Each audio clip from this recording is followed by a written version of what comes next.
The position most worrisome in fall camp to Tom Vanderford and what Ole Miss might do about that coming up next.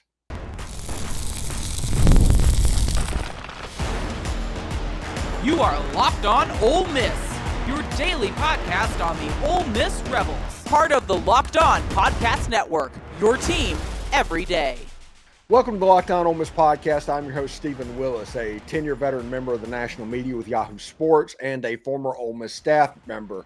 And we will bring in Tom Vanderford to get his perspective on camp that is under a week away. This is the last weekend without football until February. So thank you for making Locked On Ole Miss your first listen, and please give us a like, subscribe, and comment on your way out. It is completely free, but it helps out the show. Today's episode is brought to you by FanDuel. Right now, new customers can bet $100 or $150 in bonus bets you can get whenever you place and win your first $5 bet. So place a $5 bet, win $150 in bonus bets. You can't really beat that. So let's get on over to Tom Vanderford. Tom, let's get your perspective on this because we dropped some rumors on Friday's podcast, and one of the which is obviously Luke Hasz is hurt, if you believe the Appalachian State head coach talking about Luke Hasz on the radio. And Caleb Odom is getting reps at tight end. That's interesting to me. So one of the questions or concerns that I am going to have going in is like you have Daquan Wright, who by the end of last year was very, very good. You have Caleb Odom, who has a chance to be a dominant tight end. If you look at somebody that's 6'5" and 220, will probably get to 6'5", 235 if he fully embraces the position really quickly. Then you have Trace Bruckler, who's shown out in the summer. Tight end's not necessarily a position to where questions and concerns are going to come about, even though you lost a player the caliber of Luke Hasz. Yeah, I still want to see how those guys do in the fall. Wright's already, of course, proven himself to us. I want to see how Odom does. I think he'd be a good slot tight end, but also I think part of the reason he came to Ole Miss is he wanted to be a receiver and not a tight end. I may be wrong there. Well, he's playing receiver at Alabama. But I want to see how he does. And, to be honest with you, I want to see Mr. Cunningham as well. So, yeah. Yeah, I spoke with somebody yesterday that has a class with Caleb Cunningham and everything. And it was interesting. He said, yeah, he's a pretty stout-looking guy. He's not the typical freshman coming into Ole Miss. And I found that a little bit interesting because Caleb Cunningham doesn't get a lot of pub.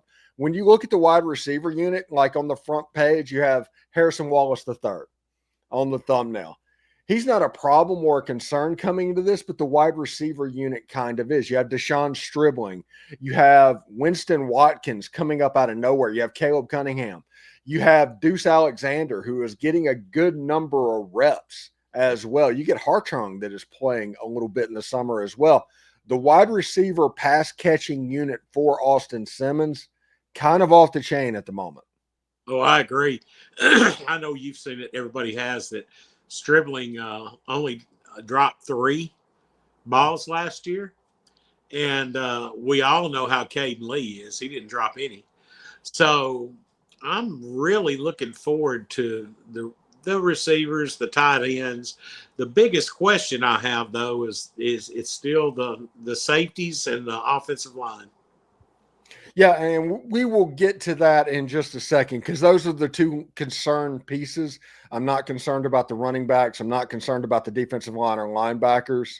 I am concerned a little bit about the safeties and the offensive line. We talked about the 2 best offensive linemen for Ole Miss going into fall camp are probably the 2 tackles. And then you have Terez, I think, Davis, the transfer from Missouri. If I got that wrong, I apologize. But the tackle position is pretty set up. The interior offensive line is always going to be weird. Yeah. And it has been weird basically the entirety of Lane Kiffin's existence at Ole Miss. We have to see where Patrick Kutas ends up. I heard rumors about him and how he is playing in the summer drills a little bit further inside than where he is. If that happens, is it Delano Townsend? What is the position of guard looking like? The offensive line is an interesting puzzle. Yeah, it always is. And one thing about it is, Lane and whoever his offensive line coach have been, he's had 3 since he's been here. He's not ashamed of cross training, as we say, and using them anywhere on the line. So, yeah. And if they do that with the offensive line, I think the offensive line is going to be better this year. I think last year they allowed them to get a little bit too big. They got a little bit too size specific in what they were looking for in their offensive line. So they were probably 10, 15 pounds overweight. I think they're going to drop a few pounds. And the reason I think that is because the official site doesn't even have weights on it anymore. If you go to the official roster, there is no weight on that roster. Yeah, I know. I like that, though, because traditionally anyway, people lie about the weights anyway. Yeah, they do. So I think that's perfectly acceptable. But I don't know. It just feels like on this stuff, this is just a tangent a little bit. The opacity, there's another level of opacity that comes into this, and to the point where before long, we won't even be able to watch and we won't even get a record, of what's going on because they want to keep game secrets so game film can't get out or something like that. And if they could, they would. Yeah, they absolutely would. I mean, football coaches are some of the most risk-averse people in the world. That's the reason I am very pro on the Big Ten's playoff expansion model with the automatic qualifiers and things like that. Yeah. Because college administrators and college coaches, they are so risk adverse. You want proof of that? Mississippi State lost to Oklahoma State in one of the kickoff games. They vowed never to do it again. And they haven't. They apologized to their fan base. Yes. And that's the middle to lower part of the country, our conference. Then you look at it. When the NIL ruling came out, everybody was excited because little Jimmy or little Johnny was going to be able to make money off of his name, doing a car commercial or something like that, getting paid on his name, image, and likeness. That immediately turned to pay for play. And now we have a roster from Texas Tech that's worth $51 million going through.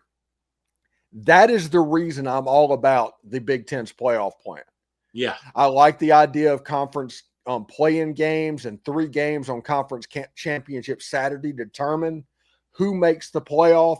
I'm fine with that. I'm fine with a Big Ten SEC challenge. I think that is the least gameable system that is being potentially set up.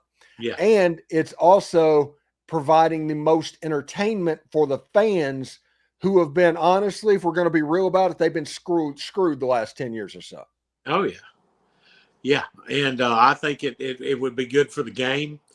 I think getting all this stuff under control with the third-party money too, but I don't know if that'll ever come to fruition. But no, that'll never happen. Yeah, they tried to do that with the House settlement and lasted 2 weeks. Yeah, it's never going to happen, and unless Congress passes a law, Congress must pass a law.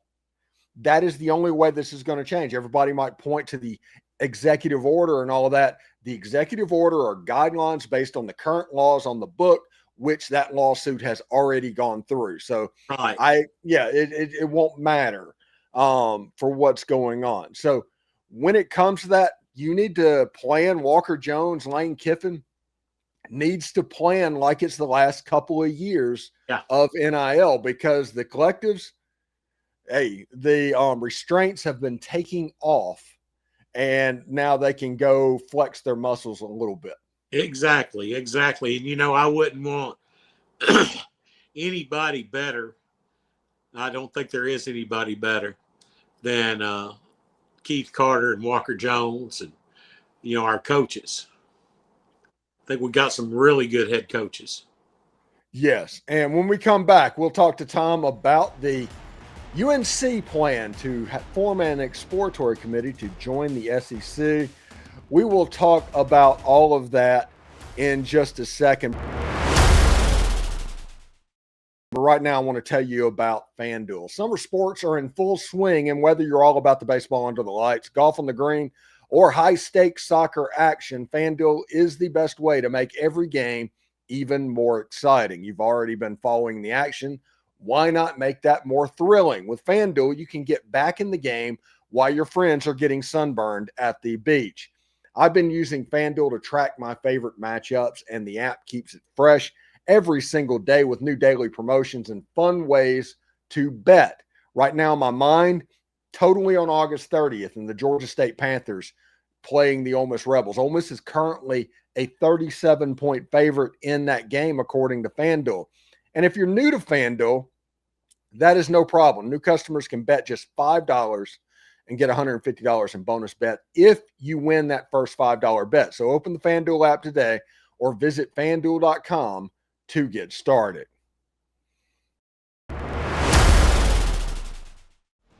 All right, so we just go back to Tom Vanderford. Tom, it came out after I recorded all of my shows yesterday that UNC is absolutely trying to get into the SEC. Their preferred model would be the SEC. And maybe that's just because the Big Ten stretches from USC, and once this is all done, there's a chance that like Miami gets picked up to where they're just on all the four corners of the country.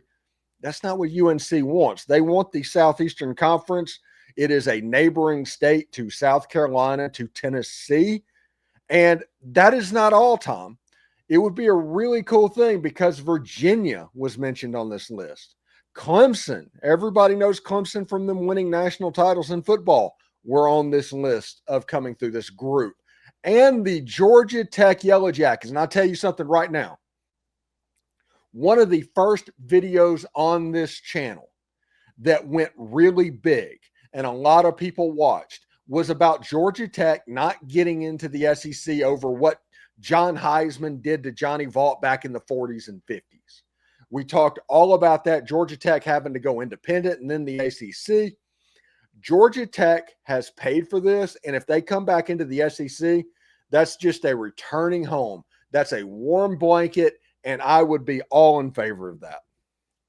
I know nobody would agree with me, but I say we take North Carolina, Virginia, Georgia Tech, and Clemson and call it a day. Yeah, once you get to 20, it's done. In my opinion, it's done. Yeah, but I don't want Florida State. I don't want Miami. I don't think the Big Ten wants Florida State. I think that's the realization. Going to have to go back to being an independent, man. No, they'll go to the Big 12. The Big 12 will take them like Dr. Evil with the, you know. Yeah, oh, yeah, yeah. Yeah, I listen, I think Memphis offering $200 million to join the Big 12 and them being told no is the Big 12 knowing this is likely coming. Yeah. And the ACC is about to blow up. Yeah. And I don't mean that in a good way. Oh, I mean that in the literal way. Right. And you get the 4 teams in the SEC to get them to 20. Yeah. The Big Ten is at 18 teams right now. They're going to end up at 20 as well. Right. So Notre Dame is likely going to end up in the Big Ten in that scenario. And then Pittsburgh, Syracuse, they're good fits for the Big Ten potentially. Yeah. They're not going to take Virginia Tech, but Virginia Tech, Duke, North Carolina State, Florida State, Miami, those are all Big 12 level candidates. Oh, yeah.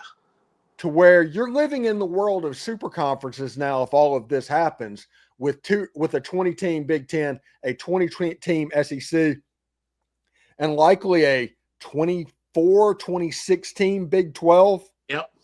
And then nobody matters. Yeah, and that's all that matters. Yeah.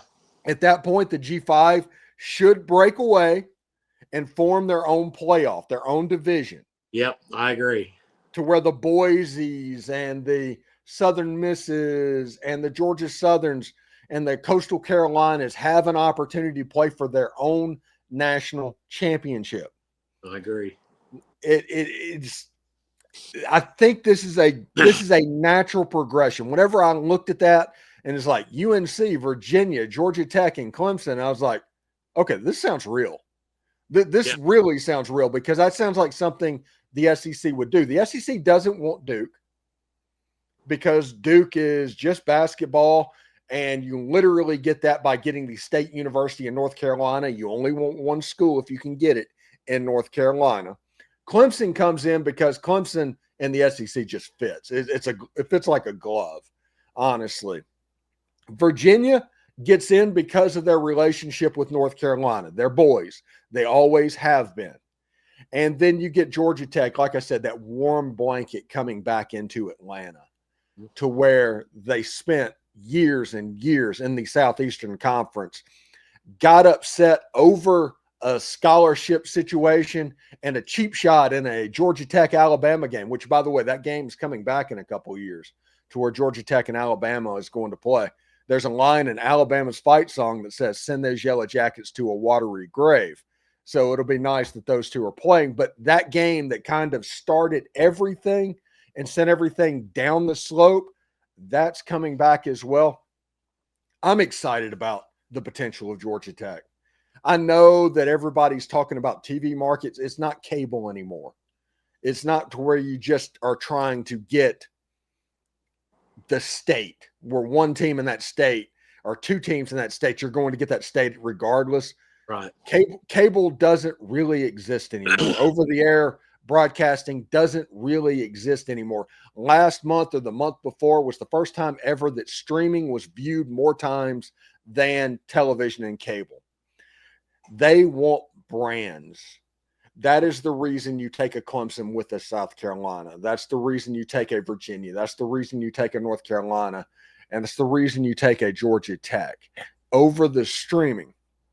With the Florida State, they're not going to come into the SEC because they said no to the SEC and they were obnoxious about it. And not enough time has gone on. Florida State's not coming to the SEC ever. Right. They're not going to the Big Ten either because they're not an AAU school. No school with a clown college is likely an AAU school. Right. So that leaves the Big 12 for them. Miami, that's a weird place. I could see the Big Ten throwing a haymaker down there to them to try and get them. Yeah. But Miami to the Big 12 makes a little bit of sense too. I like if this is where the expansion goes, because I think it's 2030 or 2031. It's 5-6 years down the road. Yeah. With it happen. This is not something that's imminent. Right. But if it happens, when the buyout of the ACC hits $75 million, you have a situation that would absolutely benefit the SEC. Let the other programs in the ACC die on the vine, try and find what they need. Join the Big 12 as the lowest. Schools like Wake Forest, they end up going to the Sun Belt potentially. You know, it happens. It's kind of like competitive too. Yeah. So we'll see how it goes. But like I said, I'm pretty excited about that possibility. When I heard those 4 schools' names, I was like, yeah, that makes all the sense in the world. Me too. All right, Tom, what do you got going on this weekend, buddy? Man, I tell you, I'm just trying to relax, getting ready for college football season. Gonna make a few this year. Promised my granddaughter I'd take her to a game, probably be the Washington State game. It's later in the year. It's a noon kickoff. Okay. Yeah, because I don't think I'm gonna go to any here through September, man, because I'm old and it's hot. Yeah, it's one of those things. I tell people all the time, I live in Central Florida, like Tampa and Orlando. I live right in the middle of those two cities. And summers are more mild where I am than they are in Mississippi. They just are. I completely agree. Yeah. The place where Tom is up in Corinth, the mayor of Corinth, Oxford, Mississippi, that little circle, that is an August hellscape as far as heat and weather goes. Oh yeah, yeah. You know, the humidity's so bad. I mean, it's horrible. Yeah. You know, it's funny, you know, in the 80s, I lived in Jacksonville, Florida, and every afternoon it would rain. Mm-hmm. Man, this is the weirdest thing in the world. Well, the last few months, every afternoon here in Corinth, it rains. Yeah. Every day at 3:00 it rains here. Yeah. And it works out. But that's the reason the summers are mild here, because it rains for 20 minutes. In Mississippi, after the rain, it gets hotter. Yes. Down here, it cuts the weather. Yeah, exactly. So it's pretty cool. So anyway, thank you for coming on this week, and we'll talk to you next week. We'll be having regular football to discuss next week, bud. That's awesome. All right, Tom, thank you very much. And thanks to everybody for making the Locked On Ole Miss podcast your go-to source for Ole Miss sports. We pride ourselves on offering the most comprehensive perspectives, which is why we're the front door of Ole Miss. Do not forget to subscribe, like, and comment. It helps the show, and it is totally free. Your support means the world to us.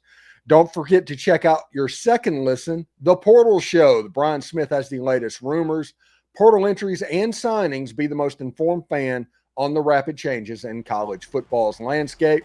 Find The Portal on YouTube or wherever you listen to podcasts. Hotty toddy, everybody. And remember, analytics is just the old English word that means bad football.